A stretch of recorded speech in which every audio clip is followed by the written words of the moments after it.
Hi, எல்லோரும் எப்படி இருக்கீங்க? டுடே இந்த கிச்சனில் என்ன பார்க்க போகிறோன்னா சிக்கன் பிரியாணி தான் செய்ய போகிறோம். அதுக்கு முதல்ல தேவையான பொருட்கள் என்னென்னு பார்த்துடலாம். ஃபஸ்ட்டு என்னென்னு பார்க்க போகிறோம் வாங்க. கிராம்பு 7-8 எடுத்து வச்சுருக்கேன். அடுத்தது அன்னாசி பூ 2 எடுத்து வச்சுருக்கேன். பட்டை 2, மராட்டி மொக்கு 2ன்னு சொல்லுவாங்க. அப்புறம் இது ஜாதிக்காய் பூ, அப்புறம் ஏலக்காய் 4, பிரியாணி இலை 2, அதுக்கப்புறம் கறி மசாலா தூள், அடுத்தது வரமிளகாத்தூள் 1 ஸ்பூன் அளவுக்கு எடுத்து வச்சுருக்கேன். சிக்கன் மசாலா 1.5 ஸ்பூன் அளவுக்கு எடுத்து வச்சுருக்கேன். மஞ்சத்தூள் 1/4 டீஸ்பூன் அளவுக்கு, கல் உப்பு தேவையான அளவுக்கு எடுத்து வச்சுருக்கேன். பெரிய வெங்காயம் 4 நறுக்கி வச்சுருக்கேன் நீல வாக்கில். பச்சை மிளகாய் 4 கீறி வச்சுருக்கேன். அப்புறம் புதினா கொத்தமல்லி அதுலேயும் அரை கட்டு அளவுக்கு வச்சுருக்கேன். அப்புறம் இஞ்சி பூண்டு பேஸ்ட்டு இதெல்லாம் அரைச்சது இது பண்ணிட்டு க்ளீன் பண்ணி அந்த தண்ணி எடுத்து வச்சுருக்கேன். இதில் என்ன போட்டிருக்கேன்னா இஞ்சி பூண்டு பச்சை மிளகாய் புதினா கொத்தமல்லி இதெல்லாம் சேர்த்து நான் அரைச்சி வச்சுருக்கேன். தக்காளி 5 தக்காளி எடுத்து நான் கட் பண்ணி வச்சுருக்கேன். அடுத்தது சிக்கன் 1.5 கிலோ எடுத்து வச்சுருக்கேன். 1.5 கிலோ ஏன்னா இதில் 1 கிலோ பிரியாணிக்கு எடுத்து பண்ணிட்டு அரை கிலோ குழம்புக்கு வச்சுருக்கேன். வாங்க இப்போ பிரியாணி செய்யலாம். இப்போ குக்கர் நல்லா ஹீட் ஆகட்டும். ஹீட் ஆகிடுச்சு. இப்போ ஆயில் தேவையான அளவுக்கு நம்ம சேர்த்துக்கலாம். கடலை எண்ணெய் தான் சேர்ப்போம் எப்போவுமே, அதே தேவையான அளவுக்கு சேர்த்துக்கலாம். இப்போ ஆயில் நல்லா ஹீட் ஆகிடுச்சு. பட்டை கிராம்பு ஏலக்காய் பிரியாணி இலை இதில் எடுத்து வச்சுருக்கோம் இல்லையா, எல்லாத்தையும் இதில் சேர்த்துக்கலாம். இப்போ சேர்த்து ஆயில் நல்லா ரொம்ப ஹீட்டாக விடக்கூடாது, மீடியமான ஹீட்டில் இருக்கும்போது போட்டுக்கோங்க. மீடியமான ஃப்ளேமில் வச்சுக்கோங்க. ஏன்னா அது அப்போ தான் கருக விடக்கூடாது. இன்னும் கருகிடுச்சுன்னா பிரியாணியோட டேஸ்ட்டே மாறிடும். கருப்பாக விட்டுறாதீங்க. நல்லா இந்த மாதிரி கிளறி விட்டுக்கோங்க. இப்போ 4 பச்சை மிளகா கீரை வச்சுருக்கோம் இல்லையா, அதை இப்போ சேர்த்துக்கலாம். இப்போ பச்சை மிளகா நல்லா ஒரு கிளறி விட்டுக்கோங்க. இப்போ கட் பண்ணி வச்சுருக்க ஆனியனை சேர்த்துக்கலாம். சேர்த்து நல்லா கிளறி விடலாம். கிளறி விட்டு நல்லா ப்ரௌன் கலரில் மாறுற வரைக்கும் நல்லா கிளறி விட்டுக்கோங்க. ஆனியன் நல்லா வதங்கிடுச்சு. இப்போ புதினா கொத்தமல்லி கொஞ்சம் சேர்த்துக்கலாம்.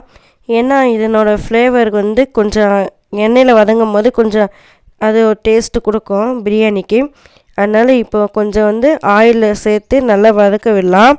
புதினா கொத்தமல்லி சேர்த்தாச்சு. நல்லா கிளறி விடுங்க. இது கிளறி விட்டு நல்லா வேக விடுங்க கொஞ்ச நேரம். இப்போ புதினா கொத்தமல்லி நல்லா வதங்கிடுச்சு. அடுத்தது எடுத்து வச்சுருக்கேன் 5 தக்காளி பழம் கட் பண்ணி வச்சுருக்கேன்னு சொன்னேன் இல்லையா, அதை இப்போ சேர்த்துக்கலாம். ஏன்னா இஞ்சி பூண்டு இதில் சேர்க்கல அப்படின்னு நினைப்பீங்க. இது சேர்த்து நல்லா வதங்கினதுக்கப்புறம் தான் இஞ்சி பூண்டு நான் சேர்ப்பேன் எப்போவுமே. இஞ்சி பூண்டு ஃபஸ்ட்டே சேர்த்துட்டோம்னா அடி பிடிக்க ஆரம்பிச்சிடும். அடிக்கடி தொலை விட்டாலும் என்ன தான் நம்ம தொலை விட்டாலும் அடி பிடிக்க ஆரம்பிச்சிடும். அதனால் அது இப்போ சேர்க்க மாட்டேன். முதல்ல ஆனியன் சேர்த்துட்டு அதுக்கப்புறம் புதினா கொத்தமல்லியை சேர்த்து அது நல்லா வதங்கினோடனே அடுத்தது தக்காளி பழம் சேர்த்து அது நல்லா வெந்ததுக்கப்புறம் தான் இஞ்சி பூண்டு நான் சேர்ப்பேன் எப்போவுமே. இதுக்கு மட்டும் இல்லை, தக்காளி சாதத்துக்கும் அதே மாதிரி தான் சேர்க்கணும். இஞ்சி பூண்டு தக்காளி வெந்ததுக்கப்புறம் தான் இஞ்சி பூண்டு சேர்க்கணும். அதுக்கு முன்னாடி சேர்க்காதீங்க. சேர்த்தா அடிக்கடி கிளறி விட்டுட்டு இருக்கிற மாதிரி இருக்கும். நான் இப்போ தக்காளி வேகத்துக்காக கொஞ்சமாக கல்லுப்பு சேர்த்துருக்கேன். தேவையான அளவுக்கு கொஞ்சமாக சேர்த்துக்கோங்க. ஒரு 5 நிமிஷம்னு ஒரு 10 நிமிஷம் நல்லா வேக விடலாம் மூடி வச்சு. இப்போ ஒரு 10 நிமிஷம் ஆச்சு. வாங்க பார்க்கலாம் தக்காளி வெந்துருச்சான்னு பார்க்கலாம். இப்போ தக்காளி நல்லா வெந்துருச்சு. இப்போ இஞ்சி பூண்டு பேஸ்ட்டு நம்ம சேர்த்துக்கலாம். இப்போ சேர்த்து அது நல்லா கிளறி விட்டு நல்லா பச்சை வாசனை போகிற வரைக்கும் நல்லா வதங்க விட்டுடலாம். இஞ்சி பூண்டு சேர்த்து நம்ம வதங்கும் போதே தேவையான அளவுக்கு உப்பு எடுத்து வச்சோம் இல்லையா, அதை சேர்த்துக்கோங்க. ஏன்னா இஞ்சி பூண்டு சேர்த்த வாட்டி அடி பிடிக்கிற மாதிரி ஆகும். அப்போ உப்பு சேர்த்துட்டோம்னா அவ்வளோ சீக்கிரம் அடி பிடிக்காது. அதனால் உப்பு இஞ்சி பூண்டு பேஸ்ட்டு சேர்க்கும் போது கொஞ்சமாக சேர்த்துக்கோங்க. இஞ்சி பூண்டு பேஸ்ட்டு உப்பு எல்லாம் சேர்த்து கிளறி விட்டோம் இல்லையா, ஒரு 5 நிமிஷம் ஸ்டவ் லோ ஃப்ளேமில் வச்சுக்கிட்டு ஒரு 5 நிமிஷம் வேக விடுங்க. அதுக்கப்புறம் நல்லா கிளறி விடுங்க. இப்போ 5 நிமிஷம் ஆச்சு. இப்போ நல்லா கிளறி விடலாம். அடி பிடிக்காமல் இருக்கும். ஏன்னா நம்ம உப்பு சேர்த்து இது பண்ணிக்கிறதுனால அடி பிடிக்காது. பாருங்கள், நான் கிளறி விடும்போது இப்போ தெரியும் உங்களுக்கு அடி பிடிக்காமல் இருக்குது. ஏன்னா உப்பு சேர்த்துருக்கோம், அது இல்லாமல் லோ ஃப்ளேமில் வச்சுருந்தோம், அதனால் அடி பிடிக்காமல் இருக்குது பாருங்கள். இப்போ எடுத்து வச்சுருக்க மசாலெல்லாம் சேர்த்துக்கலாம். அதாவது கறி மசாலாத்தூள், சிக்கன் மசாலாத்தூள், மஞ்சத்தூள், வரமிளகாத்தூள் இதெல்லாம் நம்ம இப்போ சேர்த்து நல்லா கிளறி விட்டுக்கலாம். மசாலாவுடைய பச்சை வாசனையும் போகணும். இப்போ மசாலா பச்சை வாசனை பொருளுக்கு வதங்கியாச்சு.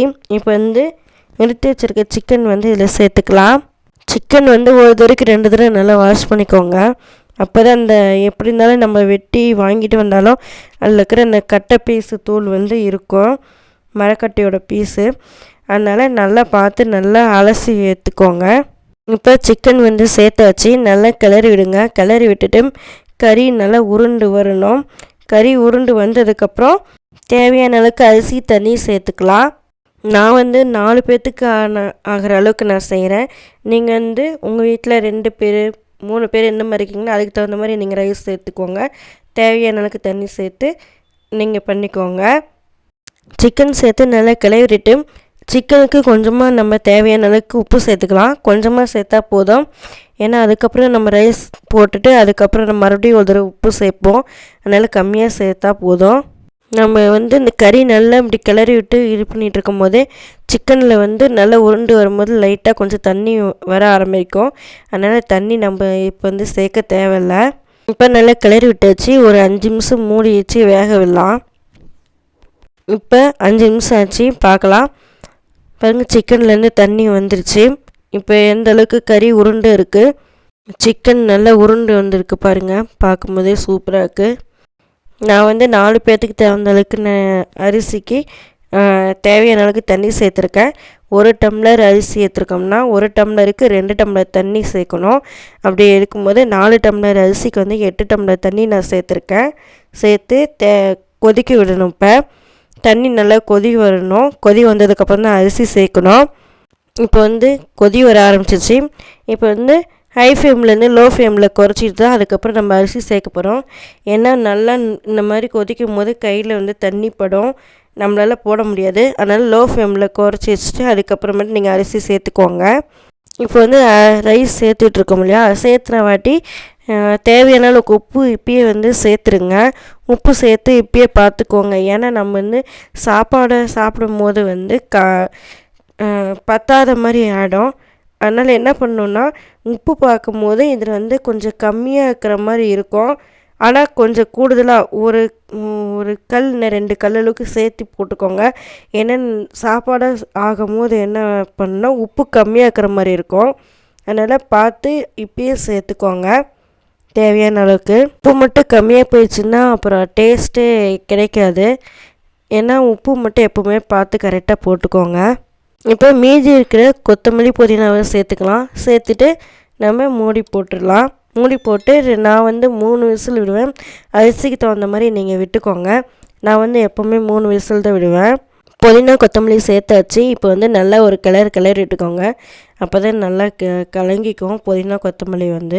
உப்பும் பார்த்தாச்சு, எல்லாம் கிளறி விட்டாச்சு. இப்போ மூடி போட்டு 3 விசில் விட வேண்டியது தான். இப்போ 3 விசில் விட்டாச்சு. இப்போ வெயிட்டும் போயிடுச்சு. வாங்க இப்போ பார்க்கலாம். பாருங்கள், நல்லா கிளறி விட்டதில் கொத்தமல்லி புதினா எல்லாம் கலங்கி தான் இருக்குது. இப்போ நல்லா கிளறி விடுறேன், உங்களுக்கு காமிக்கிறேன். அவ்வளோதான், சூப்பரான சிக்கன் பிரியாணி ரெடி. நீங்களும் இதே மாதிரி ட்ரை பண்ணி பார்த்துட்டு எனக்கு கமெண்ட் பாக்ஸில் சொல்லுங்கள்.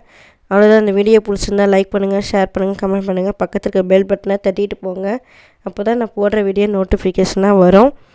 பாய்.